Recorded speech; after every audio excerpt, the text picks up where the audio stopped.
Bien, vamos a pasar lista que ya son y 10. Hoy es 8.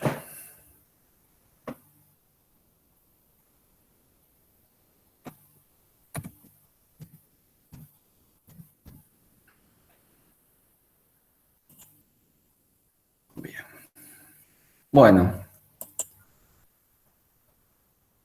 hoy vieron que ustedes empezaron ya a leer hace 2 clases lo de todo del sistema esquelético. El sistema esquelético es si bien parece que fuese mucho, nosotros vamos a ver las generalidades del sistema esquelético. Como dijimos anteriormente, nosotros estamos utilizando un libro que es para medicina, ¿no? En donde por ahí viene muy detallado algunos no, sino todos los conceptos, ¿no? Y nosotros íbamos a tomar de ahí algunas generalidades de los diferentes aparatos y sistemas para poder, en este caso, utilizarlos en nuestra práctica profesional diaria. En lo que es el sistema esquelético, igual que en el sistema nervioso central, van a ver después cuando avancemos, que son, en este caso, unidades largas, ¿no? Porque hacen una descripción muy minuciosa con respecto a la temática. Pero nosotros vamos a hablar sobre las generalidades, ¿no? Vamos a hablar, supongamos, de cuántos orificios y cuántas, en este caso, irregularidades tiene cada uno de los huesos, ni los vamos a describir en su forma específica, sino que vamos a ver conceptos en general. Más allá de que ustedes ya empezaron la lectura y empezaron a hacer seguramente sus resúmenes para poder estudiar, con esta clase que voy a dar hoy, que en cierta manera voy a resumir estas generalidades que ustedes tienen que saber, más lo de la clase que viene, porque yo tuve que comprimir en una presentación 4 unidades, entonces eso me va a llevar 2 clases para dárselo. Vamos a agarrar y vamos a ver cuáles son los conceptos que yo tengo que saber en realidad de todas esas unidades que comencé a leer y que empecé a resumir, ¿no? Entonces, bueno, en este caso tenemos que el sistema esquelético es un sistema, en este caso, que está compuesto, ¿no? Por huesos y cartílagos, ¿no? En este caso me van a formar la estructura ósea de nuestro cuerpo, es el que le va a dar, vamos a decir, la forma a nuestro cuerpo, ¿no? Es aquel que, si no estuviese, en este caso, formado, ¿no? No tendríamos la forma que tenemos nosotros actualmente o generalmente, ¿no? Porque seríamos un poco amorfos, ¿no? Es como la célula que tenía su citoesqueleto, ¿no? Que le daba una forma determinada a esa célula según el citoesqueleto. Acá, en lo que es el cuerpo en general, está todo lo que es el sistema esquelético, ¿no? Que va a ser el que le va a dar esa forma. Una forma específica, una forma determinada. Me dice, en este caso, el sistema esquelético tiene diferentes funciones, ¿no? Y una de esas funciones es la función de sostén. Y ya la palabra me está hablando, me la está diciendo, está haciendo referencia a qué es el sostén, ¿no? Me dice, porque si está sosteniendo, ¿no? Vamos a inferir que sostiene diferentes estructuras dentro del cuerpo humano, ¿no? Fíjense que me dice que me constituye el marco estructural del cuerpo con la inserción de tejidos y tendones. ¿Mm? Bien, ustedes van a ver de que en este caso el sistema esquelético va a tener, en este caso en sus irregularidades superficiales, diferentes tipos de irregularidades en donde van a insertarse los músculos y se van a insertar los diferentes tendones que van a ayudar, en este caso, al movimiento, ¿no? Después de esta estructura ósea, ¿no? Después me dice, tiene otra función que es la de protección. Me dice, me va a proteger algunos órganos internos, ¿no? Que son vitales, ¿no? Que necesitan estar bien protegidos, ¿no? Y que necesitan, en este caso, un espacio específico para poder estar sin ser, en este caso, dañados fácilmente, ¿no? Como, por ejemplo, en este caso, en la zona del cráneo y la caja torácica. Ustedes van a ver de que en la zona del cráneo vamos a tener la bóveda craneana, que es la que me va a proteger la mayoría de los órganos del sistema nervioso central, ¿no? Y que es en este caso, un sistema que es muy lábil y que es primordial para la vida y que tiene que estar bien protegido. Y después otra gran estructura que tenemos de protección es la caja torácica, ¿no? Vamos a encontrar en la caja torácica también órganos nobles, como son en este caso los órganos del aparato respiratorio, me dice los órganos del aparato cardiovascular, ¿no? En este caso el corazón. Vamos a encontrar en este caso el hígado, vamos a encontrar protegido el páncreas, el vaso sanguíneo, ¿no? Que son todos órganos que tienen que tener una cierta protección ante la eventualidad de algún golpe o de estar expuesto a alguna situación externa. Fíjense, en el caso del abdomen no tiene en este caso este tipo de protección, porque si bien las vísceras, en este caso digestivas, son importantes para la nutrición de la persona, pero no me va a determinar la vida del paciente, ¿no? O de la persona en este caso. O sea, no, yo puedo agarrar y puedo no tener, en este caso, toda la estructura orgánica, intestinal o entérica y poder seguir viviendo porque puedo tener otras alternativas en cuanto a la nutrición, que eso lo vamos a ver en el segundo y tercer año. Pero no podemos no vivir, en este caso, sin los pulmones o sin el corazón, o se nos complicaría mucho estar sin páncreas, ¿no? Sin hígado. Entonces, me dice, todos estos órganos que son de vital importancia para el sostenimiento de la vida de la persona van a estar protegidos. Me dice otra de la función que tiene es la del movimiento, ¿no? Esto que me dice el movimiento que puede llegar a tener este sistema esquelético. Me dice, ¿para qué? Para poder trasladarse, para poder hacer algún tipo de acción, ¿no? Y entonces me dice que en este caso los músculos se van a contraer y van a generar, van a tirar, en este caso, de los huesos y van a producir el movimiento, ¿no? El esqueleto en sí, como sí solo, no va a poder lograr un movimiento si no está la participación activa de los músculos. Me dice otra de las funciones va a ser la homeostasis, ¿no? La homeostasis de minerales.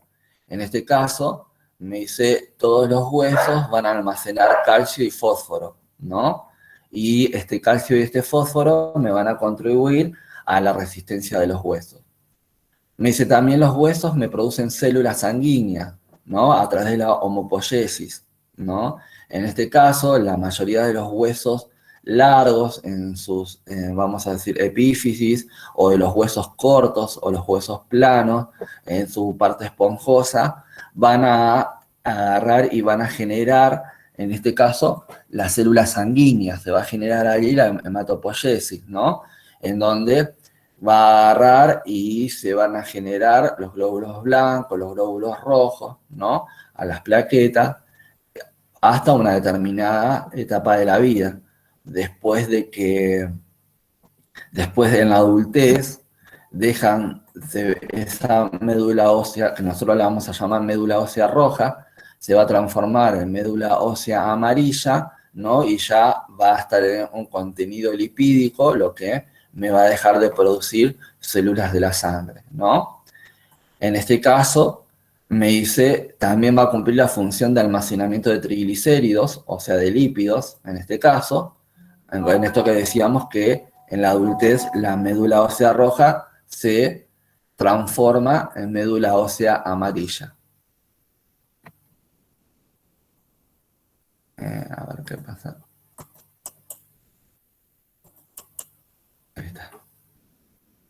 Bien, entonces tenemos en este caso que ver la estructura de los huesos. Nosotros vamos a ver de que los huesos van a tener diferentes formas, ¿no? Y diferentes tamaños. Pero en este caso, los huesos largos, ¿no? Como este que tenemos acá, ¿no? Este sería un hueso largo, este sería un hueso irregular, este sería un hueso plano, ¿no? Los huesos largos, a diferencia de los otros huesos, van a tener zonas, ¿no? O partes en su estructura que van a tener una nomenclatura diferente a la del resto de los huesos, ¿no?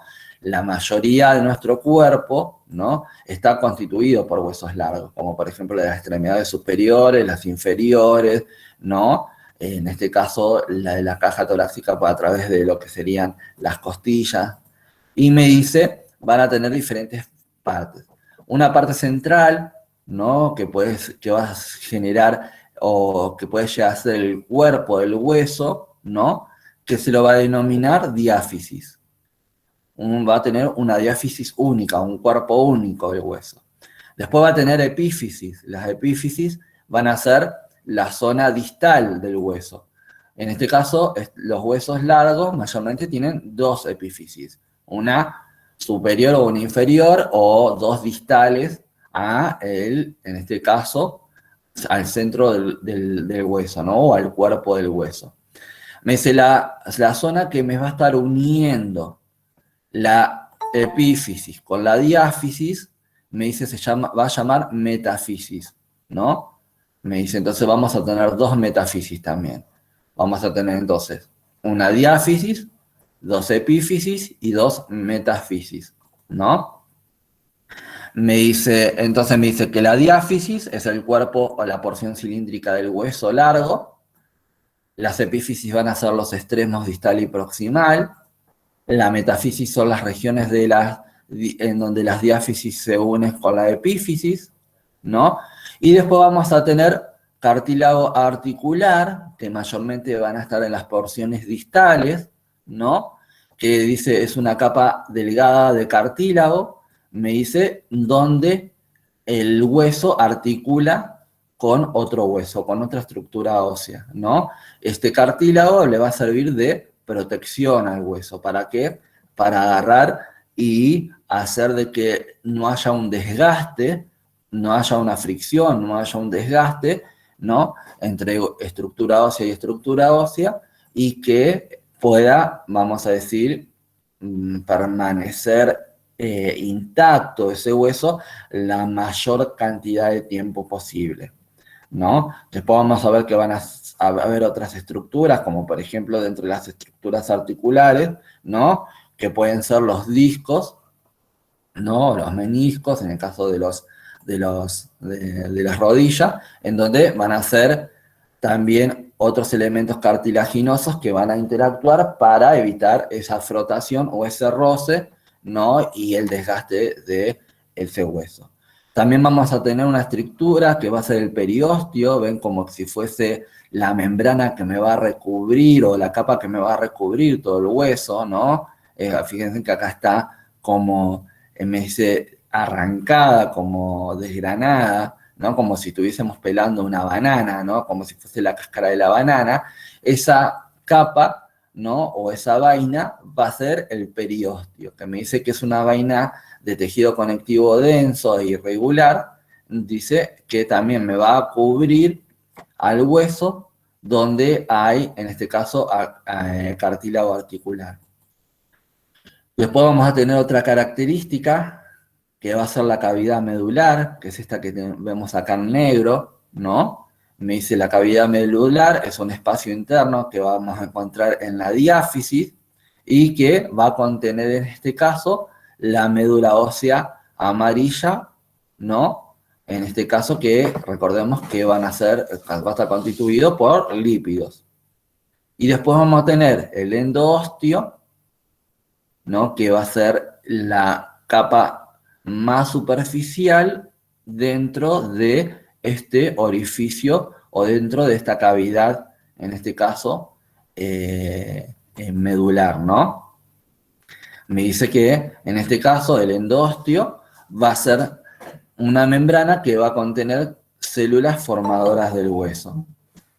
Dentro de la histología del tejido óseo, o sea, de los diferentes tipos de células que me van a constituir el tejido óseo, me dice, vamos a tener células y otros elementos, ¿no? Me dice, voy a tener que nuestro tejido óseo va a estar constituido por agua, por fibras proteínicas, por sales minerales que van a estar cristalizadas, ¿no? Y va a tener 4 tipos de células diferentes, como por ejemplo, esta que vemos acá, ¿no? Que se llama osteona. Me dice, las ostionas son las células madres, ¿no? Cuando se habla de células madres, recuerden que están hablando de células que se van a dividir y después van a formar nuevas células, son formadoras de nuevas células, por eso se llaman células madres, ¿no? Me dice, se localizan en el periósteo, ¿no? Se localizan en el endoósteo y en los conductos internos que van a contener vasos sanguíneos. Y de ellas van a ser las precursoras de otras células que vamos a encontrar dentro de esta estructura ósea, ¿no? Después vamos a tener los osteoblastos, que son estos que están acá arriba, en el esquema, ¿no? Estas como unas células tipo estrelladas, vamos a decir, ¿no? Me dice que son células, los osteoblastos van a ser células que van a construir al hueso, ¿no? Iniciando el proceso de calcificación. Después tenemos los osteocitos, que son estas células más pequeñas que vamos a encontrar dentro de la estructura ósea, ¿no? Que me dice que son células maduras, ¿no? Las células maduras son aquellas células que ya, me dice, tienen un largo tiempo de vida, ¿no? Y se las denomina células maduras, no son células, vamos a decir, iniciales como las generadas por, en este caso, como por ejemplo las ostionas, que dijimos que van a agarrar y me van a generar células nuevas, células que se van a dividir en células nuevas, que van a ser las que se van a generar cuando, supongamos, el hueso tiene que crecer en cuanto a su dimensión, ¿no? En el caso de los osteocitos, son células que están de hace, vamos a decir, tiempo, por eso se las denominan células maduras, y la única función que van a tener van a ser el intercambio de nutrientes y de desechos con la sangre. Y después, por último, vamos a tener los osteoclastos, que son estas células grandotas que tenemos acá, ¿no?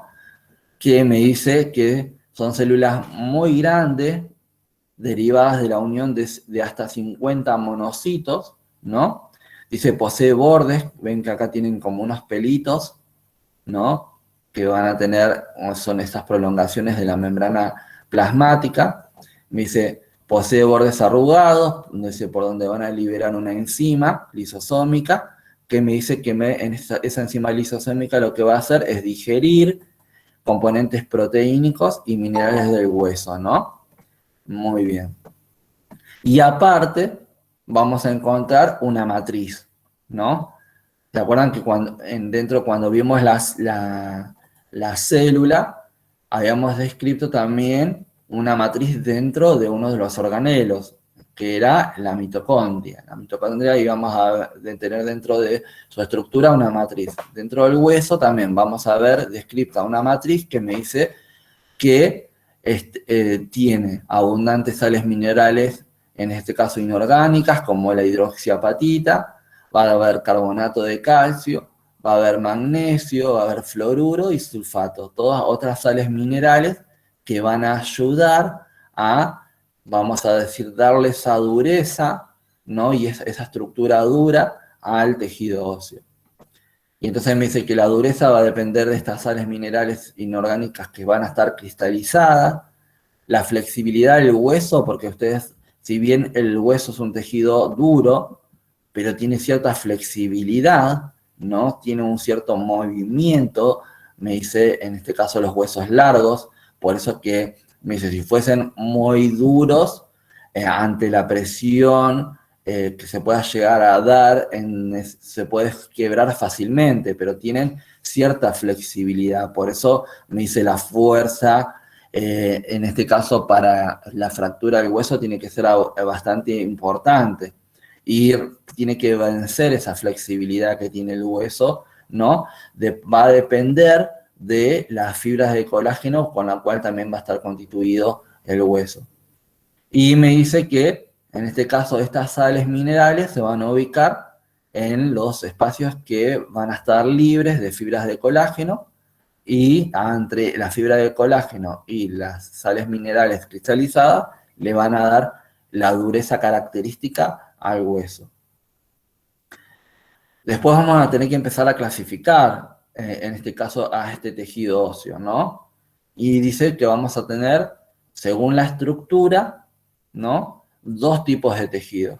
El tejido óseo esponjoso, que es ese que vemos acá adentro, ¿no? Que es como si fuese, la palabra me lo está diciendo, como si fuese una esponja. Si yo agarro la esponja, supongamos, de lavar los platos, o esas esponjas, en este caso vegetales, que utilizamos habitualmente para el baño, para bañarnos, que, bueno, van a ver que tiene esa misma estructura, ¿no? De espacios, ¿no? En la estructura propia de la zona esponjosa, y vamos a tener un tejido óseo compacto, que es este que vemos acá, el cual se diferencia bien porque no va a haber espacios entre las células que van a estar constituyendo esta zona. Entonces me dice, el tejido compacto posee espacios contados entre sus componentes, me dice, forma la capa externa de todos los huesos, y me dice, va a formar gran parte de la diáfisis en los huesos largos. Me dice, mayormente brinda protección y sostén, ¿no?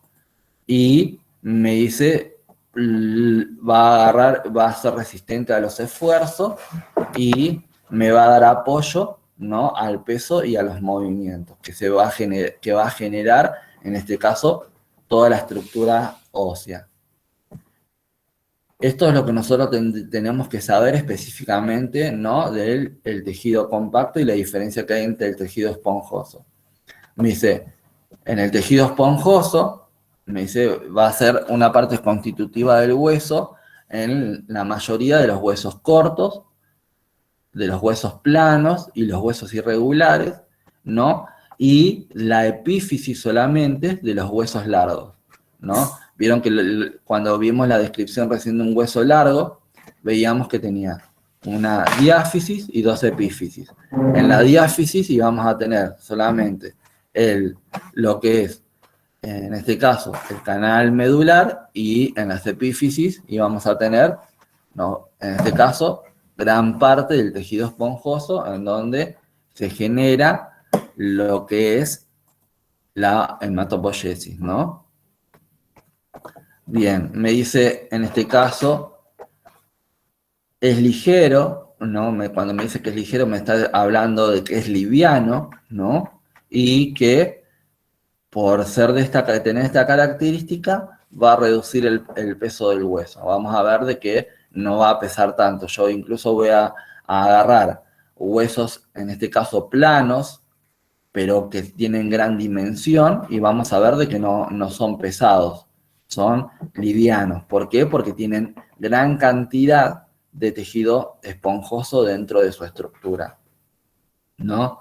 Como por ejemplo, los huesos de la cadera, las costillas, el esternón, me dice los huesos de la columna vertebral y, como dijimos, en este caso, las extremidades de los huesos largos.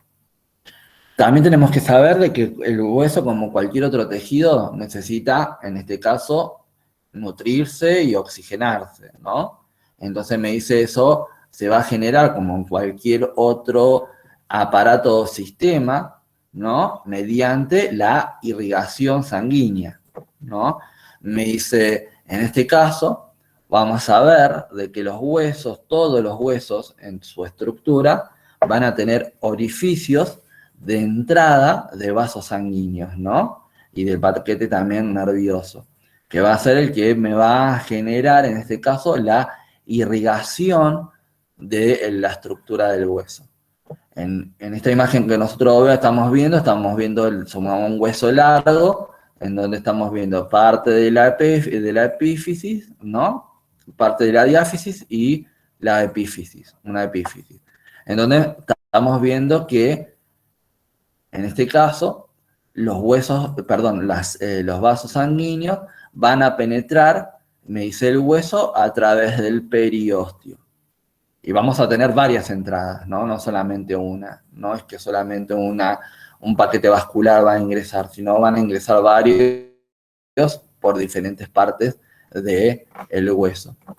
Vamos a tener, en este caso, los que se van a denominar la arteria perióstica. Esto creo que ya lo habíamos nombrado o lo habíamos dicho en alguna oportunidad, que cuando veamos todo lo que sería el paquete, en este caso vascular, tanto las arterias como las venas, van a recibir el nombre de las zonas que están irrigando en este caso, ¿no? Entonces, por eso acá vamos a ver de que supongamos tenemos lo que se llaman las arterias periósticas, ¿no? Las arterias periósticas que me dice van a estar en el tejido perióstico, ¿no? Dice, van a ingresar al hueso junto con nervios, junto con un paquete nervioso que van a inervar el hueso. ¿Para qué ingresa, en este caso, el paquete nervioso? Me dice, para detectar cambios en el medio interno del hueso, ¿no? Y para poder llevar esa información al sistema nervioso central y ver, en este caso, después, cómo se logra esa alteración de la homeostasis, ¿no? Y cómo se va a ver reflejada para que nosotros obtengamos el dato. Por eso, supongamos, sentimos dolor, ¿no? Cuando, supongamos, tenemos un proceso inflamatorio óseo, ¿no? O tenemos una infección, inmediatamente sentimos dolor. Ese dolor va a estar dado por la inervación del tejido nervioso. En este caso, me dice, van a ingresar por conductos perforantes que se van a llamar de Bowman, ¿no? Y me dice que van a distribuir las arterias periósticas, la sangre en el periósteo y en la parte, en este caso, externa del hueso compacto, ¿no? O sea, me va a irrigar esta capa perióstica y toda la estructura del hueso compacto. Después tenemos la arteria nutricia, que es esta que vemos acá, ¿no? La arteria nutricia, en este caso, me dice, está cerca del centro de la diáfisis, esto en el hueso largo también, ¿no? Sale por el agujero nutricio, fíjense que me está hablando siempre me hace referencia a la zona en la cual estoy, ¿no? Me dice, es de gran calibre, en este caso, la arteria es de mayor diámetro, por ejemplo, que en este caso, la perióstica, y me dice, tiene un trayecto oblicuo y cuando ingresa a la estructura del canal, en este caso medular, va a bifurcarse, ¿no? Y va a tener un trayecto proximal y un trayecto distal, ¿no? O sea, es como que si fuese una carretera o una calle que se divide en dos sentidos, ¿no? Como por ejemplo vamos a ejemplificarlo, la autopista de La Plata-Buenos Aires en Uxon, que se divide el trayecto para ir a Mar del Plata y el trayecto para venir a La Plata. Acá pasa exactamente lo mismo. Me dice, en la arteria nutricia, me dice, al ingresar al canal medular, se divide en dos, me dice, en dos trayectos para poder irrigar toda la zona medular. Bien. ¿Y por qué? Porque fíjense que me dice, va a agarrar y me va a irrigar tanto el tejido compacto como todo el tejido esponjoso, y dijimos que el tejido esponjoso lo vamos a tener en ambos extremos, ¿no? Bien. Después vamos a tener la arteria metafisiaria, ¿no? Que va a estar en la metafisis. La metafisis era la unión de la epífisis con la diáfisis, ¿no? vamos a tener una arteria ahí que va a ser también de menor calibre, ¿no? Me dice, en este caso, me distribuye la sangre en la médula ósea también y el tejido óseo. Después vamos a tener la arteria epifisiaria, ¿no? Esta que tenemos acá, que me dice también me va a irrigar la zona de la epífisis o la zona de la extremidad, ¿no? Me dice me irriga la médula ósea roja y el tejido óseo también. Y después voy a tener también lo que son las venas, que me dice que las venas van a ser homónimas a las arterias. ¿Qué significa que son homónimas? Que tienen el mismo nombre, ¿no? Por eso dice que son homónimas. Entonces, si yo tengo una arteria nutricia, voy a tener una vena nutricia. Si tengo una arteria perióstica, voy a tener una vena perióstica. Si tengo una arteria, en este caso epifisiaria, voy a tener una vena epifisiaria. Si tengo una arteria metafisiaria, voy a tener, en este caso, una vena metafisiaria. ¿Por qué? Porque me dice que son homónimas a las arterias. Y que debemos recordar que todos los vasos sanguíneos va acompañado por fibras neuronales, o sea, por tejido nervioso, ¿no? Por eso siempre se habla del paquete vasculonervioso, ¿no? En todos los aparatos o sistemas. Por el mismo lugar en donde ingresa el paquete vascular, va a ingresar un filamento nervioso para inervar, en este caso, la zona. Me dice, en este caso, el desarrollo y el mantenimiento de los huesos va a depender de varias cuestiones, como por ejemplo, una ingesta adecuada de minerales y vitaminas, ¿no? Esto va a depender de la nutrición del paciente. Después, cuando veamos el año que viene la importancia que tiene la nutrición, ¿no? Vamos a ver de que la alimentación del individuo hace de que todas, vamos a decir, todas sus partes estén bien nutridas y tengan un buen funcionamiento, ¿no? Entonces me dice el desarrollo de los huesos y el mantenimiento, porque me dice yo puedo tener un buen desarrollo, pero si después tengo una mala nutrición no voy a poder mantener, vamos a decir, ese hueso porque no le voy a estar aportando la cantidad de calcio suficiente o la cantidad de fósforo suficiente y se me empieza a deteriorar el hueso, ¿no? Voy a tener un hueso más lábil, menos duro, ¿no? Y con algún tipo de alteración en cuanto a su dureza y va a ser más factible su fractura en este caso. Por eso me dice, la ingesta adecuada de minerales y vitaminas favorecen el desarrollo y el mantenimiento de los huesos. También la concentración de algunas hormonas, la cantidad importante de consumo de calcio y de fósforo, las cantidades menores de ingesta de fluoruro, magnesio, hierro y manganeso, y de vitamina A, vitamina C, vitamina 12 y vitamina K. Son todos los elementos que se requieren para, me dice, mantener, vamos a decir, la dureza, en este caso, y la estructura ósea. Entonces tenemos que, en general, ¿no? El esqueleto va a estar constituido por diferentes huesos. Me dice, en el esqueleto humano va a haber aproximadamente 206 huesos, ¿no? Los cuales se van a agrupar en dos grandes divisiones, en lo que sería el esqueleto axial y el esqueleto apendicular. En este caso, la imagen que tenemos corresponde al esqueleto axial. Después el esqueleto apendicular va a ser el que le va a generar el equilibrio, en este caso, al esqueleto en general, ¿no? Y entonces me dice que el esqueleto axial, me dice, es el que está en eje, ¿no? El eje va a pasar por el centro de todo lo que sería el esqueleto, ¿no? El eje longitudinal del cuerpo, me dice que va a pasar por su centro de gravedad y que va a ir desde la cabeza hasta los espacios que se generan entre los pies, ¿no? Todo por ahí va a pasar lo que sería el eje longitudinal, ¿no? En este caso, o el centro de la gravedad del cuerpo, ¿no? Y me dice, después vamos a tener el esqueleto apendicular, ¿no? Que me dice que va a constar todos los huesos de las extremidades, tanto extremidades superiores como inferiores, ¿no?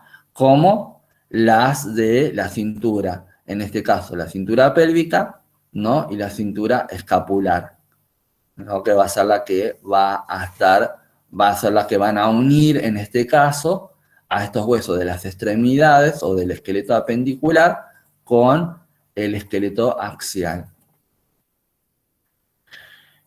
Si tenemos que clasificar, como dijimos anteriormente, a los huesos, vamos a encontrar diferentes tipos de huesos que van a estar dados por la forma que van a tener, ¿no? Y en este caso, vamos a tener lo que se llaman los huesos largos, ¿no? Me dicen los huesos largos, dice, va a prevalecer la longitud, o sea, largo, que el ancho, ¿no? O sea, va a ser mucho más largo que ancho. Va a constar de un número variable de epífisis, ¿no? Mayormente van a ser 2, ¿no? Me dice, algunos pueden ser curvos, van a ver que no son rectos totalmente, sino que son curvos, algunos, ¿no? Lo dice, y esa curvatura les va a generar, les va a dar cierta resistencia al hueso, ¿no? Como por ejemplo tenemos los huesos del fémur, en este caso en la extremidad inferior, ¿no? El fémur, la tibia y el peroné, y en la extremidad superior el húmero, el cúbito y el radio. Van a ser diferentes tipos de huesos largos, ¿no? En donde la diferencia lo hace la longitud que tiene o el largo, como la palabra nos dice, que tiene la estructura. Después tenemos los que se llaman huesos cortos, ¿no?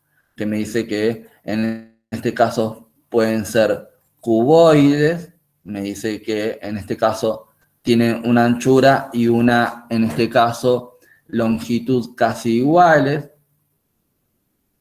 Me dice tienen mayor tejido óseo esponjoso, como puede ser los de la muñeca, ¿no? O los del carpo.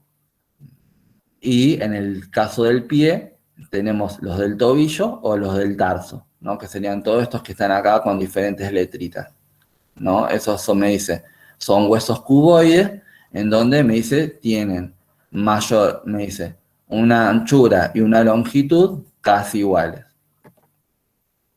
Después tenemos los huesos planos, ¿no? Como por ejemplo los del cráneo y los del omóplato en este caso. Me dice, están compuestos por 2 capas de tejido, en este caso óseo compacto, que va a ser la parte externa, y por dentro van a tener tejido esponjoso, ¿no? Si nosotros tuviésemos en el instituto, en este caso, podríamos comparar estas cuestiones porque tenemos toda una serie de huesos de diferentes tamaños, ¿no? Y de diferentes partes del cuerpo para poder dar esta clase en donde la idea sería de que ustedes puedan identificar y evidenciar, ¿no? La presencia del tejido compacto a diferencia del tejido esponjoso, ¿no? Me dice mayormente los tejidos planos brindan protección, ¿no? Y tienen áreas como estas irregularidades que van a ver acá, que son como, vamos a decir, como si fuesen montañitas, ¿no? O elevaciones, no me sale la palabra, como si fueran elevaciones de la estructura del hueso, que en este caso sirven para la inserción de los músculos, ¿no? Y de algunos tendones.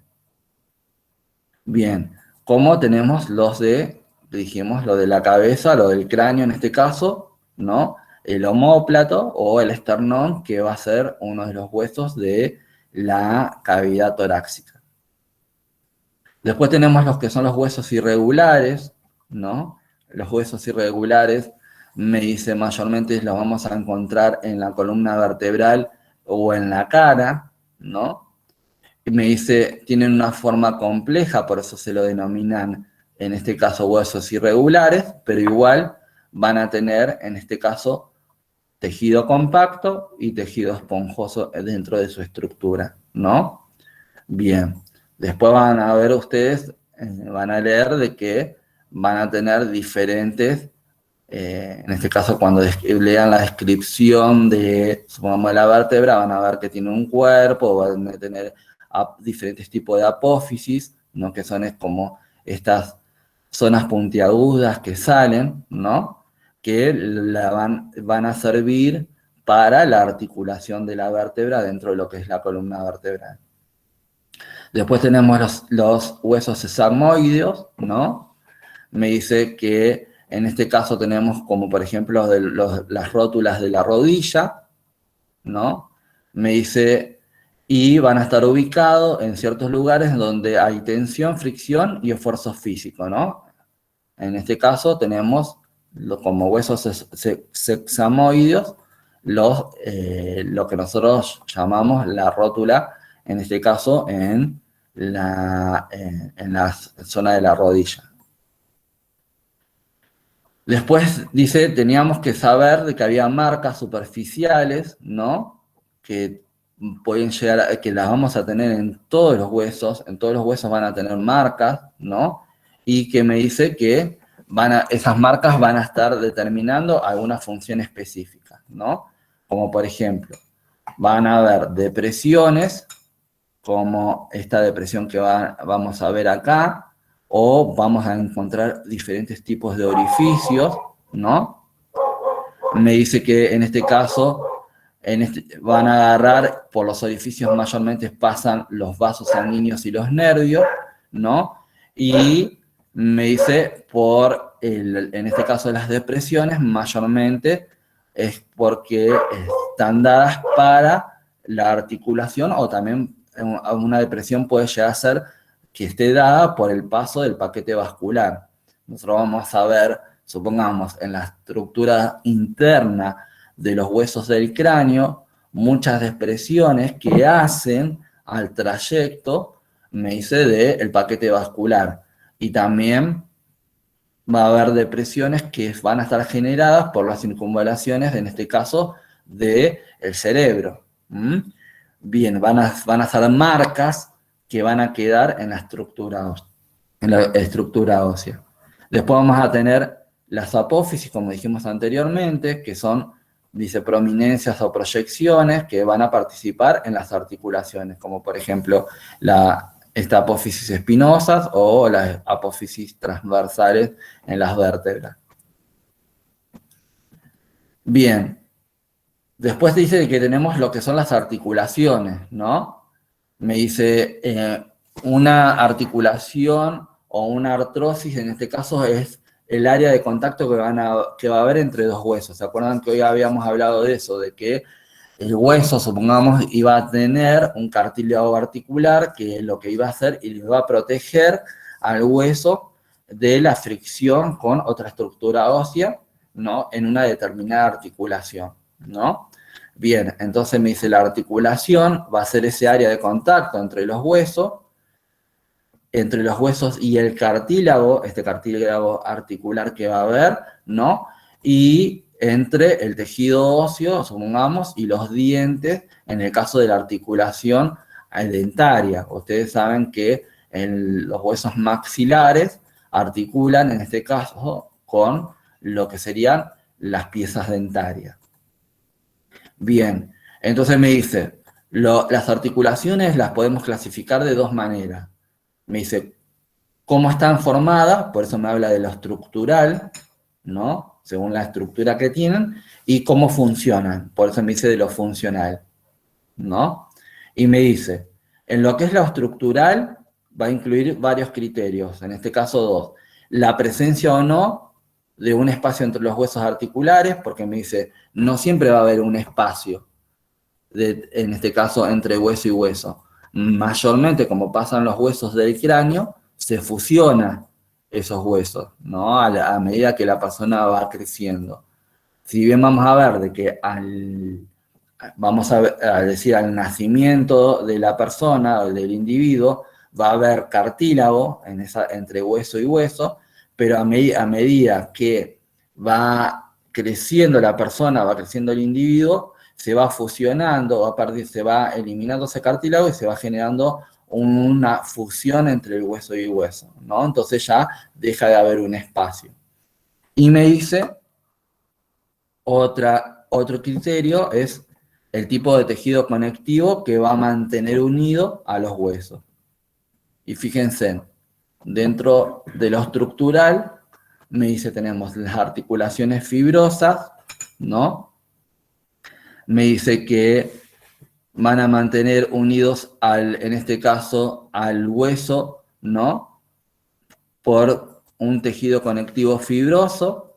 Me dice, me carece de cavidad sinovial, que la cavidad sinovial sería esta, ¿no? En donde habría líquido sinovial y otras estructuras, ¿no? Y tenemos estas articulaciones fibrosas, ¿no? Supongamos en las articulaciones de los huesos del cráneo. Después tenemos articulaciones cartilaginosas, que me dice que van a ser, en este caso, dadas por el cartílago, ¿no? Me dice que en este caso ese cartílago va a unir una estructura ósea con la otra, me dice, y tampoco poseen cavidad sinovial, como por ejemplo la estructura, la articulación, me dice, del hueso esternón con la costilla, ¿no? Ustedes vieron que en la estructura de la caja torácica vamos a ver que hay una gran porción de tejido cartilaginoso que me genera esta articulación entre el hueso anterior de la caja torácica con las costillas, ¿no? Bien, y después tenemos las articulaciones sinoviales, que van a ser, supongamos, la del codo, la de las rodillas, ¿no? Que me dice que cuentan con una cavidad sinovial. Y yo voy a encontrar diferentes estructuras ahí. Se habla de cavidad sinovial porque vamos a tener un espacio que va a haber entre estructura ósea y estructura ósea, que mayormente va a estar, me dice, ocupada por líquido, que en este caso se llama líquido sinovial, que es el que me va a servir de lubricante, ¿no? Para agarrar y que disminuir el roce de frotación, el roce y la frotación entre el cartílago articular y cartílago articular de esas estructuras óseas. Y después me dice, en cuanto a lo funcional, va a depender del movimiento que se va a generar de esa articulación, ¿no? Me dice, tenemos lo que son la sinartrosis, la anfiartrosis y la diartrosis. Las sinartrosis son las que no tienen movimiento, como por ejemplo, me dice, los huesos de la cabeza, del cráneo. No hay movimiento entre ellos. Hay una articulación, pero no hay movimiento. La anfiartrosis, me dice, es una articulación con movimiento limitado, como por ejemplo la de la columna vertebral, ¿no? Bien, y después las diartrosis son las que tienen una diversidad de movimiento como las de los miembros superiores y los miembros inferiores, en donde yo puedo generar diferentes tipos de movimientos, ¿no? Y que esos movimientos pueden ser movimientos libres o a gran. Fíjense, acá tenemos un ejemplo de una sinartrosis, o sea, una articulación sin movimiento. Tenemos articulado el hueso frontal con el hueso parietal o el hueso parietal con el hueso occipital, ¿no? Bien, a ese tipo de articulación se la denomina sinartrosis. Después tenemos la sanfiartrosis, que me dice que tiene movimiento limitado. Ustedes vieron que nosotros podemos inclinar nuestra columna vertebral hacia adelante, hacia los costados, pero, o hacia atrás, pero ese movimiento es limitado. No es que yo puedo hacer un movimiento tan exagerado como para, vamos a decir, generar un doblamiento de la columna vertebral, vamos a decir, a 30 grados. No, no me permite, no me lo permite, pero sí tiene movimientos, un leve movimiento, me deja hacer un leve movimiento. A eso, como por ejemplo también tenemos en este caso, la articulación de la sínfisis del pubis, ¿no? Mayormente tiene la función de generar movimiento en el momento del parto, ¿no? Y en la columna vertebral para los movimientos que dijimos hacia adelante, hacia atrás o hacia los laterales, y vamos a tener otras superficies, en este caso, participantes, como los discos intervertebrales, que van a ser los que me van a dar también apoyo y me van a generar, en este caso, me van a favorecer el movimiento y van a evitar de que haya roce entre una estructura ósea y la otra. Y después tenemos las diartrosis, que me dice, se generan bastante movimiento, y tenemos de 3 tipos: la condilia, la troclear y la artrodia, ¿no? Me dice la condilia, que mayormente es esta, que supongamos la del fémur con, en este caso, la cintura pélvica, ¿no? Me dice, en donde tenemos una superficie esférica, ¿no? Y la otra tiene una cavidad en forma de molde, o sea, tenemos 2 tipos de estructura, ¿no? Una convexa y una Cóncava. cóncava y una convexa, ¿no? Y después tenemos la estructura, en este caso la articulación troclear, ¿no? Que me dice, la troclear se caracteriza por tener forma de polea, ¿no? Que sería, por ejemplo, la del miembro superior, ¿no? Y después tenemos las articulaciones artrodias, que me dice son articulaciones que se caracterizan por ser planas, como por ejemplo las de la muñeca, ¿no? O las del tobillo, en este caso, que tienen cierto movimiento para generar el movimiento de la mano o el movimiento del pie, pero que tienen un movimiento que tampoco es tan extenso como por ahí la articulación, en este caso del pie o de la extremidad superior o de la extremidad inferior. Disculpe, Otros profesor, elementos, tenía una consulta con respecto a las articulaciones. Cuando estábamos hablando de las articulaciones semimóviles, que decíamos las anteartrosis, en realidad yo tenía entendido que en el otro ejemplo que daba parte de la columna vertebral se trataba de una diartrosis. Entonces, eso, digamos, para simplificar, lo resumimos dentro de la anfiartrosis. sí, exactamente. Perfecto. Después tenemos los otros elementos que van a participar en la articulación, como dijimos anteriormente, que lo veníamos nombrando desde la primera descripción, que es el cartílago articular. Fíjense que el cartílago articular no va a estar distribuido en toda la estructura del hueso, sino en la zona en la cual se va a generar la fricción, en donde se va a generar el contacto de una estructura ósea con el otro, ¿no? Me dice, en las zonas en donde no va a haber contacto no va a estar distribuido el cartílago articular.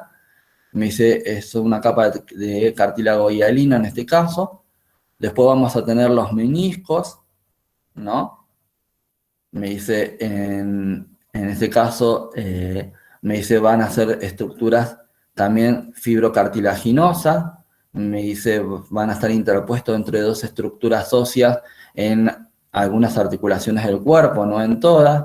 Y me dice, la finalidad que tienen los meniscos es de que, en este caso, estos extremos óseos se adapten de alguna manera de un hueso con el otro, ¿no? Y me dice, puedan funcionar de manera adecuada. Me dice, el ejemplo más típico es el de los meniscos en la rodilla, ¿no? Vieron que, si nosotros igual de todas maneras acá lo vemos en el esquema, lo vemos, sumamos los meniscos, lo vemos gruesos, pero son en realidad una estructura más fina, ¿no? No son gruesos. Son, vamos a decir, una estructura de pocos milímetros. Después tenemos una membrana sinovial, que la membrana sinovial me va a estar recubriendo todas estas partes de lo que sería la articulación, ¿no? Me dice, es también una estructura de cartílago liso, ¿no? Y tiene la función, en este caso, de su célula secretar lo que se va a denominar el líquido sinovial, ¿no? Esta membrana lo que hace es también proteger, ¿no? Y generar líquido sinovial para que ese líquido sinovial funcione como lubricante de la articulación, para también minimizar, en este caso, el roce de las estructuras óseas. Después tenemos lo que son en algunas articulaciones, en este caso diartrósicas, vamos a tener lo que es la cápsula articular, ¿no? Que va a ser, supongamos, la unión de estas estructuras óseas, supongamos, del esqueleto apendicular con el esqueleto, en este caso axial, ¿no? Y me dice que la cápsula articular va a ser una membrana que va a envolver toda la cavidad articular y me dice se va a insertar en las superficies óseas articulares, ¿no? Y me dice, lo que va a hacer es va a limitar los movimientos. ¿Para qué? Para que no haya un desacople, vamos a decir, entre estructura ósea y estructura ósea. Si no tuviésemos la cápsula articular, se podría, vamos a decir, generar el desplazamiento de la estructura ósea y desarticularse o agarrar y, vamos a decir, como dice la palabra, desarticularse, vamos a decir, separarse las estructuras óseas, ¿no? En este caso, la cápsula articular, me dice, es darle estabilidad y mantener las estructuras óseas unidas en la articulación. Después vamos a tener lo que son los ligamentos, ¿no? Que me dice son estructuras fibrosas, que dice que son a modo de cuerda, ¿no? Y también me dice, me sirven para mantener unidos los huesos en diferentes tipos de articulaciones y le dan alguna amplitud a algunos movimientos, ¿no? Son los que por ahí mayormente nos lesionamos por tener algún mal movimiento. Bien. Después pasamos dentro de lo que sería el esqueleto axial, a lo que sería la estructura del cráneo. ¿Qué tienen que saber del cráneo? Vamos a saber nada más cuáles son los huesos que van a componer la estructura del cráneo y los huesos de la cara, ¿no? No vamos a entrar en especificaciones, en este caso, concretas sobre cada uno de los huesos, ni describir todas sus irregularidades, ¿no? O en este caso, las particularidades de su superficie, ¿no? Porque a nosotros no nos interesa en este caso. Sí nos interesa saber, ¿no? De qué zona estamos hablando cuando, supongamos, estamos hablando de que hay un traumatismo en alguna parte del cráneo o en alguna parte de la cara, saber cuáles son las estructuras óseas que están, en este caso, comprometidas. Porque no somos traumatólogos, no vamos a hacer y no vamos a agarrar y tener que saber específicamente la estructura de cada uno de los huesos.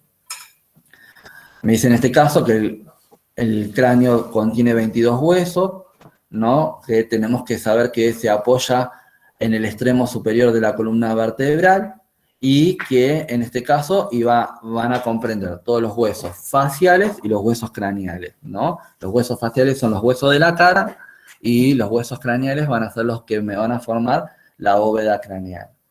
Bien, y entonces me dice, los de la bóveda craneal van a ser 8 huesos, ¿no? El frontal, ¿no? Que vamos a tener lo que nosotros conocemos como nuestra frente, ¿no? Vamos a tener lo que es el hueso frontal, los huesos parietales, que van a estar a ambos lados en la zona central de la cabeza, ¿no? Vamos a tener un parietal izquierdo y un parietal derecho.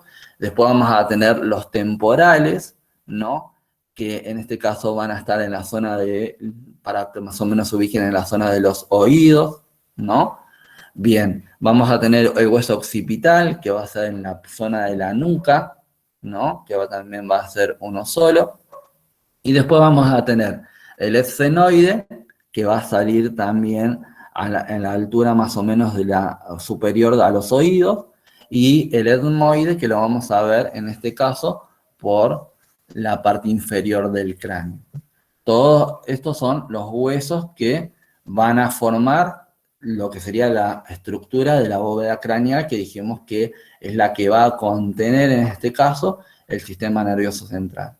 Y después vamos a tener 14 huesos más que me dice que son los de la cara. Me dice, vamos a tener los huesos nasales, ¿no? Que van a ser estos que van a estar por encima de la nariz, ¿no? Que van a ser esa estructura ósea que me empieza a delimitar lo que es la nariz. Vamos a tener los maxilares superiores, que van a ser dos y van a estar unidos en la línea media de la cara, ¿no? Vamos a tener los cigomáticos o malares, que van a ser los del pómulo, ¿no? Después vamos a tener un maxilar inferior o mandíbula, y después dentro de lo que sería la estructura, en este caso del orificio ocular, vamos a tener los lagrimales, ¿no? Y después, dentro de lo que sería la estructura de la boca, vieron en donde, no sé, si yo me toco dentro de la boca y vemos que lo que sería el techo de la boca, que es dura, ¿no? Bueno, ahí tenemos lo que son los huesos palatinos. Después tenemos dentro de lo que serían las fosas nasales, vamos a tener el vomer, que es el que me va a dividir la fosa nasal derecha de la fosa nasal izquierda, y dentro de esas fosas nasales vamos a tener dos huesecillos chiquitos que van a ser los cornetes, ¿no? Todos esos van a ser los huesos tanto del cráneo como de la cara, fíjense. Entonces tenemos el hueso frontal, el hueso parietal, tenemos el hueso occipital, tenemos el esfenoide, ¿no? Tenemos, perdón, el temporal, el esfenoide, y después, si vamos a los huesos de la cara, tenemos los nasales, el maxilar superior, el maxilar inferior, en este caso el cigomático, ¿no? Y después dentro de lo que sería la estructura nasal, vamos a tener, en este caso, el vomer y en este caso, los cornetes, ¿no? Bien. Fíjense, acá si lo vemos de costado, vemos el maxilar inferior, maxilar superior, los huesos nasales, ¿no? El lagrimal, el etmoide, ¿no? El unguis es lo mismo que el lagrimal. Después tenemos el etmoide, y después, si vamos a los huesos del cráneo, tenemos el frontal, el parietal, occipital, temporal y esfenoide. En esta imagen, en donde podemos visualizar el piso superior e inferior del cráneo, en donde vamos a ver también las diferentes estructuras óseas que componen, en este caso, el piso del cráneo, ¿no? Que sería el hueso frontal, en este caso el esfenoide va a tener una característica que me dice que es como si fuese en la forma de una mariposa con sus alas, ¿no? Ve que tiene acá alas, ¿no? Tenemos el temporal y tenemos el occipital, ¿no? Y después vamos a ver por la parte externa, parte, ¿no? De lo que sería el vomer, el hueso palatino, ¿no? Vamos a ver el cigomático. Bueno, en este caso tendríamos que tener acá abajo también lo que sería el maxilar inferior, ¿no? Esto como para que ustedes tengan una idea de cómo son las estructuras, en este caso, óseas de la cavidad craneal.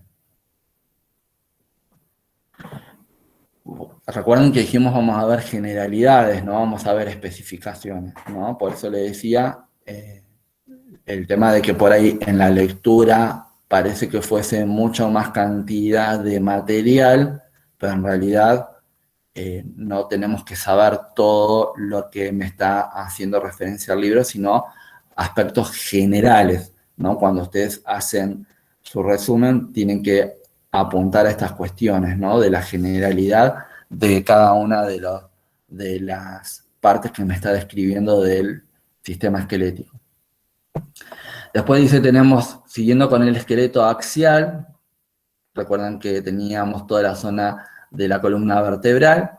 Dice, la columna vertebral, dice, también es llamada raquis o espina dorsal, y junto al esternón y a las costillas forman el esqueleto del tórax, ¿no? Me dice, los huesos que que van a pertenecer a la columna vertebral, en este caso, que van a ser las vértebras, Me dice, me envuelven y protegen la médula espinal. Después vamos a ver que la médula espinal es una continuación, en este caso, del sistema nervioso central, ¿no? Hacia, vamos a decir, la parte inferior del cuerpo, por todo el cono medular o el canal medular que se va a generar dentro de la columna vertebral. Bien, dice que tiene forma de cilindro flexible, ¿no? Es resistente y se flexiona en los sentidos, como dijimos hoy, anterior, posterior y lateral, ¿no? Tiene un leve movimiento. Me dice, la columna vertebral brinda sostén a la cabeza. Y me dice, va a servir de sitio de inserción de las costillas. Las costillas se van a articular en la parte anterior con el esternón y en la parte posterior con la columna vertebral, ¿no? Bien. Y también me dice, va a agarrar y va a servir de articulación, en este caso, a la cintura de la extremidad inferior o la cintura pélvica, ¿no? Y a los músculos de la espalda. Me dice, los huesos que van a participar en lo que es la columna vertebral se van a denominar vértebras, y esas vértebras van a recibir diferentes nombres según el lugar en donde van a estar ubicadas, ¿no? Y va a tener diferentes tipos de regiones, ¿no? Me dice, en este caso vamos a tener en la zona del cuello lo que sería, en este caso, la columna cervical, ¿no? Me dice, consta de 7 vértebras cervicales, ¿no? En la zona del cuello. En la zona del tórax, como me dice la palabra, van a ser la columna, en este caso, o las vértebras torácicas, ¿no? Me dice, vamos a tener 12 vértebras torácicas. En la zona de la cintura, vamos a tener la zona lumbar, ¿no? Que me dice que va a tener 5 vértebras lumbares. Por debajo de la cintura, ya en lo que sería la cintura pélvica, me dice, en la zona de la pelvis vamos a tener lo que es en este caso, la zona sacra, ¿no? Que me dice, en este caso, van a ser 5 vértebras que van a estar fusionadas y van a aparecer un solo hueso, ¿no? A la visualización, si bien yo voy a ver de que hay como una serie de fusión entre cada una de estas 5 vértebras, pero me van a formar un solo hueso. Y después voy a tener la región coccigia, que es lo que nosotros llamamos huesito dulce, ¿no? Bien, eso solamente también un solo hueso formado por 4 vértebras, que en este caso también fueron perdiendo, vamos a decir, la forma y la estructura, tanto la zona sacra como la zona coccigia. Vamos a ver que las vértebras no tienen el mismo formato que en el resto de las regiones, ni como la cervical, ni la torácica, ni la lumbar, sino que empiezan como a deformarse, ¿no? Y empiezan a fusionarse entre sí y, me dice, forman estas regiones, la región sacra y la región coccigia. En esta imagen vemos, entonces tenemos la columna cervical con las vértebras cervicales, en este caso las vértebras, en este caso torácicas, las vértebras lumbares, después tenemos la coccigia, ¿no? Y, perdón, la sacra y después la coccigia. Esos serían los diferentes tipos de vértebras que tenemos. En este caso, en esta vista lateral, vemos las cervicales del cuello, las torácicas, las lumbares, en la zona de la cintura, las sacras y la coccigia. Fíjense que acá ya se va evidenciando el propio cambio de la estructura morfológica que tiene estas vértebras. En esta imagen vemos el canal medular, o sea, vamos a ver que las vértebras se van a caracterizar porque tienen un orificio, el orificio medular, ¿no? En donde por dentro va a ir bajando todo lo que es la médula espinal, ¿no? Hasta que empieza la médula espinal, vamos a decir, a finalizar, empieza a transformarse en lo que nosotros vamos a llamar después, o vamos a conocer como cola de caballo, que van a ser todos filamentos nerviosos que empiezan a dar finalidad a la médula espinal. ¿Ven? En este caso, en esta imagen de esta vértebra, nos muestra, ¿no?, el orificio medular, que es por donde va a pasar la médula espinal, ¿no? Va a tener la zona articular, en donde va a agarrar y va a apoyar y va a articular una arteria con la otra, y las diferentes apófisis, que van a servir también para articulación y para, en general, la posibilidad de movimiento, ¿no?, de la columna. Bueno, esta es otra imagen también de otra vértebra, mostrando cómo pasa, en este caso, la médula espinal y cómo empieza a nacer las raíces anterior y posterior de los nervios periféricos. Que esto lo vamos a ver cuando veamos sistema nervioso periférico al finalizar del sistema nervioso central. Bien, acá en esta imagen nos muestra el funcionamiento de, en este caso, las vértebras sacras, ¿no? Fíjense de que ya acá se evidencia de que va perdiendo forma y se van fusionando entre sí. Y fíjense en las coxigia, aún más deformada, ¿no? Han cambiado su estructura y se fusionan 5 en la sacra y aproximadamente 4 en la zona coxigia. Después del tórax, lo que tenemos que saber para finalizar, ¿no?, es que me dice lo vamos a encontrar en todas las partes, toda la zona del tronco. Me dice, el tórax se va a ubicar entre lo que sería el cuello y el diafragma. El diafragma va a ser, en este caso, el músculo principal de la respiración. Va a ser, en este caso, que me va a hacer funcionar, en este caso, el aparato respiratorio. Me dice, y es el que me limita y me divide la zona tóraco-abdominal, ¿no? Va a ser la zona del piso del tórax y el techo del abdomen. Me dice, la caja torácica va a estar formado por adelante, por el hueso esternón, ¿no? Y los cartílagos costales, que van a ser lo que me van a llevar a la articulación con las costillas. Hacia ambos lados, las costillas.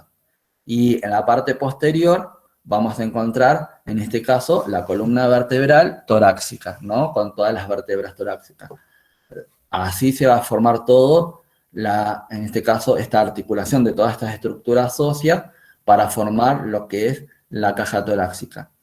Me dice, va a tener forma de cono, va a tener una parte más angosta en la parte superior y una parte más ancha, una zona más ancha en la parte de la base, vamos a decir, de los pulmones o en la base del tórax, ¿no?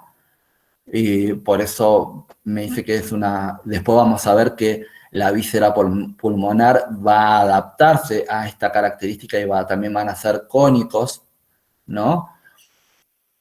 Lo que va a ser la función que va a tener el tórax es de envolver y proteger los órganos de la cavidad torácica y de la zona abdominal superior, como dijimos hoy, todos los órganos del aparato respiratorio, todos los órganos, el órgano principal del aparato cardiovascular y algunos del aparato digestivo, como el páncreas, el hígado, el vaso, ¿no?, que van a estar, vamos a decir, ya en la parte terminal de esta parrilla costal.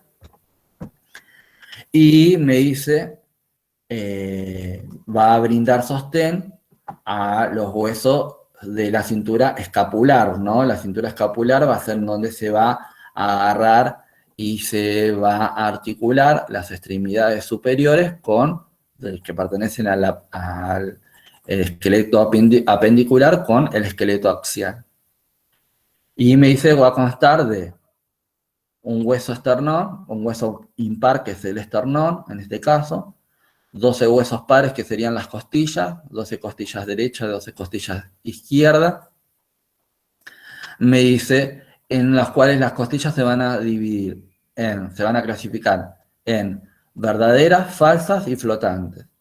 Me dice, las verdaderas van a ser las que se van a articular entre la columna vertebral y el esternón. Las falsas van a ser las que se van a articular por detrás con, en este caso, la columna vertebral y por delante con el cartílago articular común. Y después las flotantes van a ser las que van a articular por detrás con la columna vertebral, pero me dice van a terminar, vamos a decir, en el aire, no se van a articular con nada. ¿Me tenemos? Entonces tenemos, en este caso, las costillas verdaderas, las costillas, en este caso, falsas, y las flotantes. Las costillas verdaderas se articulan por detrás con la columna vertebral y por delante con el esternón, mediante el cartílago articular. Las falsas, en este caso, se articulan por detrás con la columna vertebral y por delante con un cartílago articular común. Y las flotantes se articulan por detrás, en este caso con la columna vertebral, y por delante son libres, ¿no? No se articulan con nada. Bien, acá tenemos, en este caso, la articulación del esqueleto apendicular con el esqueleto axial, ¿no? Por todo lo que se llama la cintura escapular. Bueno, este es un esquema de lo que sería la costilla, una costilla que en este caso vamos a ver de que en este caso tiene diferentes partes, diferentes estructuras, pero nosotros no la vamos a describir como tal, ¿no? Porque en este caso, como dijimos, no vamos a ocupar específicamente vamos a decir, de la estructura ósea como tal. Este sería el esternón, ¿no? El esternón me dice, va a constar de una zona que se denomina manubrio, cuerpo y apéndice sifoide, ¿no? Esas van a ser las partes constitutivas del esternón. Nosotros vamos a utilizar, supongamos, vamos a utilizar el reparo anatómico, sí, de lo que sería el manubrio, la parte,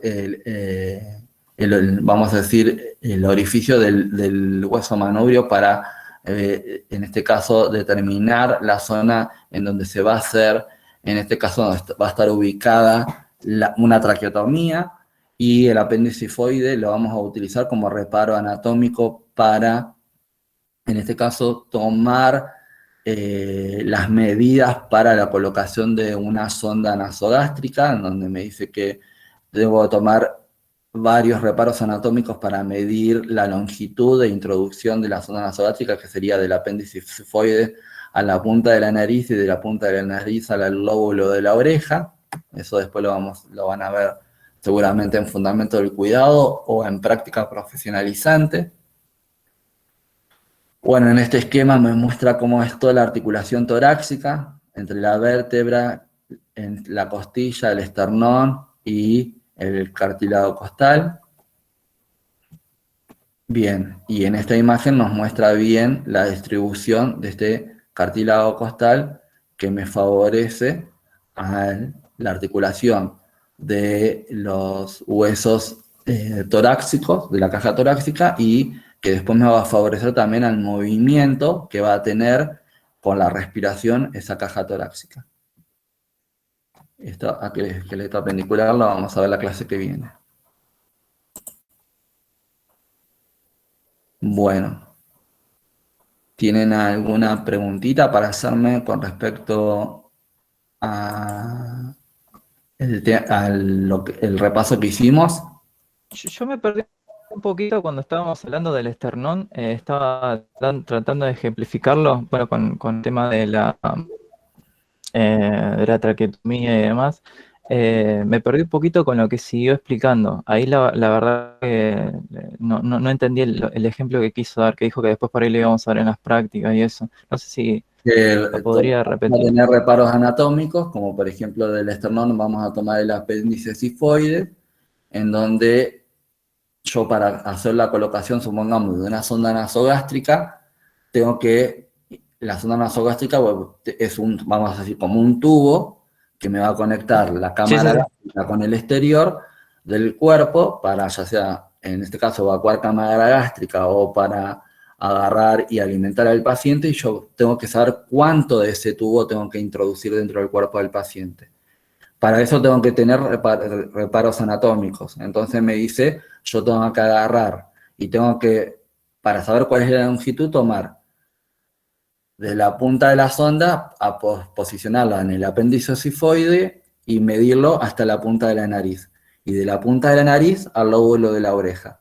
Eso me va a dar una longitud de la sonda, que es la que, toda esa longitud o todo ese tramo de la sonda es la que yo voy a poder introducir después en el cuerpo del paciente para que esa sonda me llegue al estómago o a la cámara gástrica y no me quede en el esófago.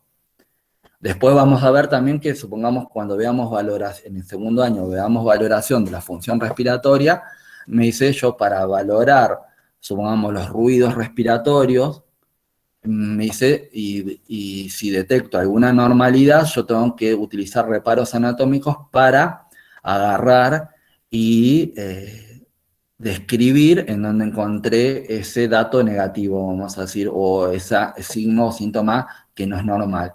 Entonces me dice, voy a tomar reparos anatómicos horizontales o verticales, en donde los horizontales van a estar dados por los espacios intercostales, por eso es importante saber cuántas costillas tengo, ¿no? Después el posicionamiento de la clavícula, ¿no? Y después voy a tener que aprenderme los reparos verticales que van a estar dados por las líneas, supongamos, la línea media esternal, la línea media, en este caso clavicular, la línea axilar anterior, la línea axilar media, la línea axilar posterior, la línea media escapular y la línea media vertebral.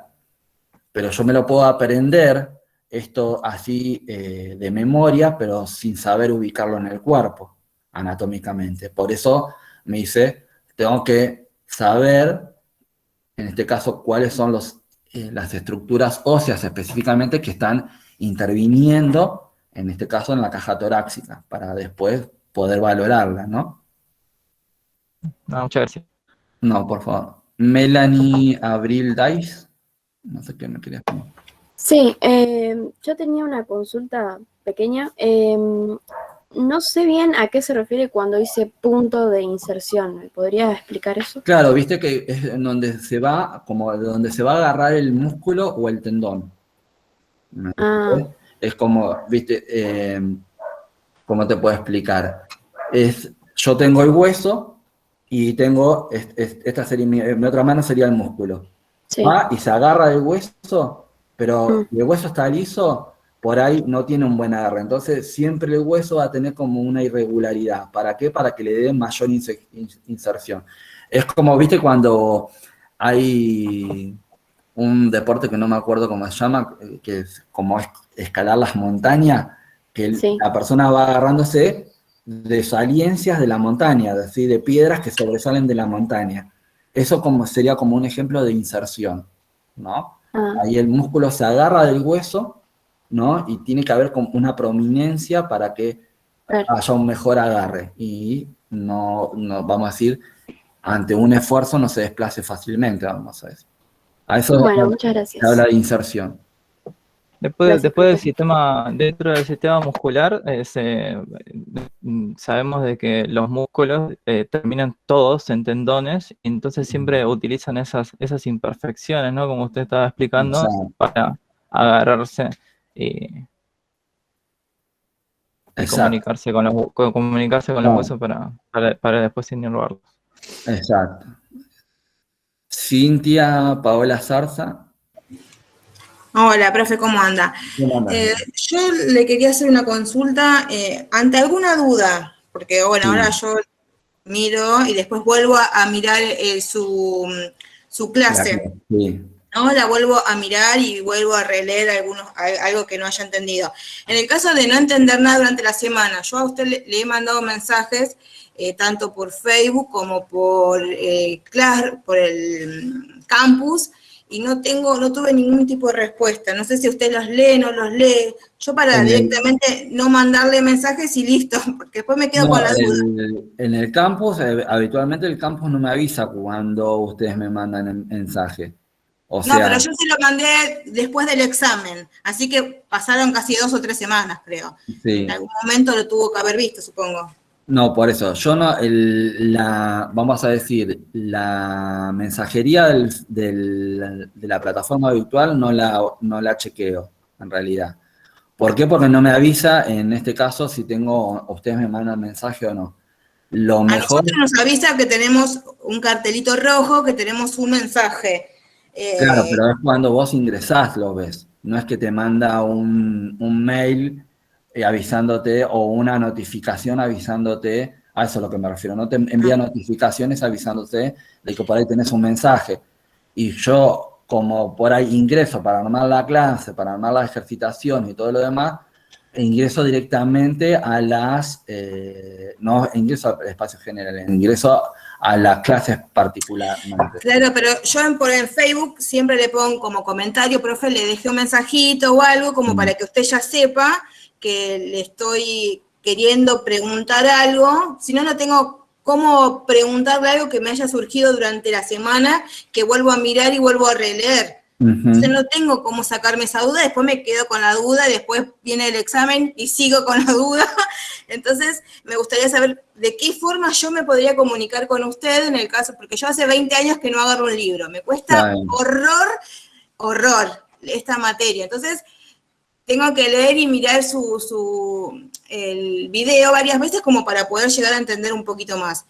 ¿Cómo me puedo comunicar No, con usted? mandame un privado por el Facebook. Pero yo ya le mandé, ¿eh? Desde al otro día del examen, que tuve un par de dudas con algunas preguntas, y no, como que no tampoco lo ve. Bueno, vos mandame en este caso un mensaje por privado del Facebook que yo te voy a contestar. Muchas gracias, profe. No, por favor. ¿Alguna otra preguntita con respecto al tema visto? A Julieta Barrueta. No, profe, yo sí quería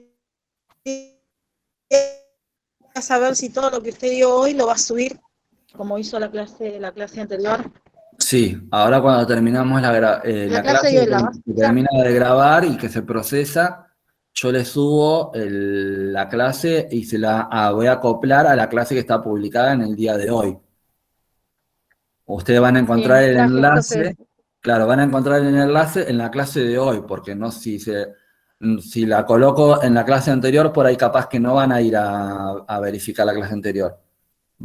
Ustedes van a estar esta semana abocados a la clase actual.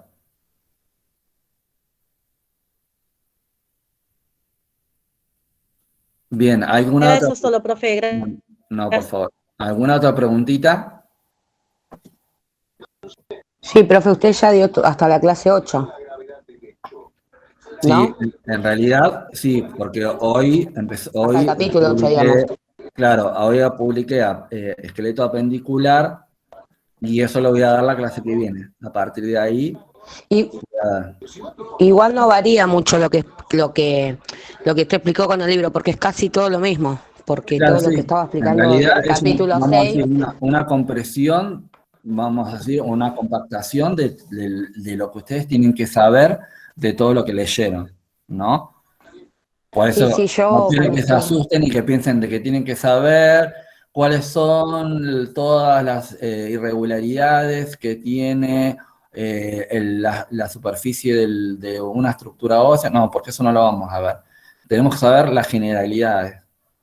Después, en otros aparatos y sistemas, cuando veamos, supongamos, aparato digestivo, aparato cardiovascular, sí vamos a ver que lo vamos a ver súper finito. ¿Pero por qué? Porque nosotros vamos a tener mucho más procesos patológicos después para determinar en otros aparatos o sistemas.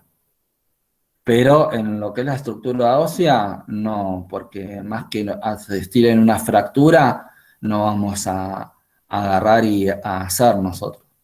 Entonces, sí tenemos que saber, en este caso, qué hueso sería el que está fracturado o que me informan que tiene una fractura. Cuando me pasan el informe de un paciente el paciente tiene fractura de tal hueso, uno saber cuál es la zona que está afectada en este caso.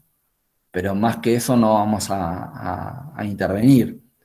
En cambio, en otros aparatos o sistemas vamos a hacer mayores intervenciones, entonces vamos a tener que saberlo más específicamente, como por ejemplo, cuando veamos aparatos respiratorios, cuáles son los sonidos respiratorios normales, anormales, en el digestivo, en este caso, cómo está bien determinado las diferentes zonas para la digestión de los alimentos, la absorción de los alimentos, en qué zonas se absorben, dónde se generan las heces, en este caso, en el aparato cardiovascular, también vamos a ver que si bien tiene varias estructuras, que lo vamos a ver como que está compuesto por los vasos sanguíneos, la sangre y el corazón lo vamos a ver de pe a pa.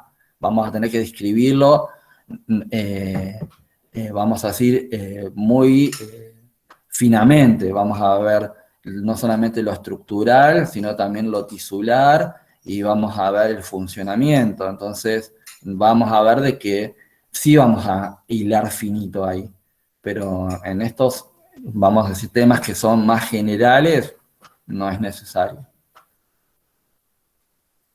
Bueno, chicos, si no Profe, tienen... una consulta. Sí, Ramírez. ¿Vamos a tener algún otro parcial?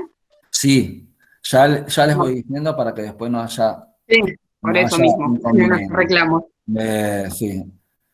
El día martes 29, que sería el último martes de junio, va a ser el siguiente parcial. Estaba mirando los viernes, pero es martes hoy. Martes 29. ¿Y qué O tema sea, va a dar en eso? todos los que lleguen hasta el día 22. O sea, todo lo que vemos desde hoy hasta, o sea, todo lo que sería tejido óseo, hasta donde lleguemos, hasta el día 22, van a ser los temas que se van a tomar en el próximo examen parcial. ¿Va a ser igual que lo anterior, profe? Sí, va a ser así. Va a ser, no voy a poner preguntas a completar para que después no tenga que hacer la corrección individual de cada uno. Voy a hacerlo múltiple choice directamente para que ustedes puedan responder según el razonamiento de la lectura que hicieron previamente.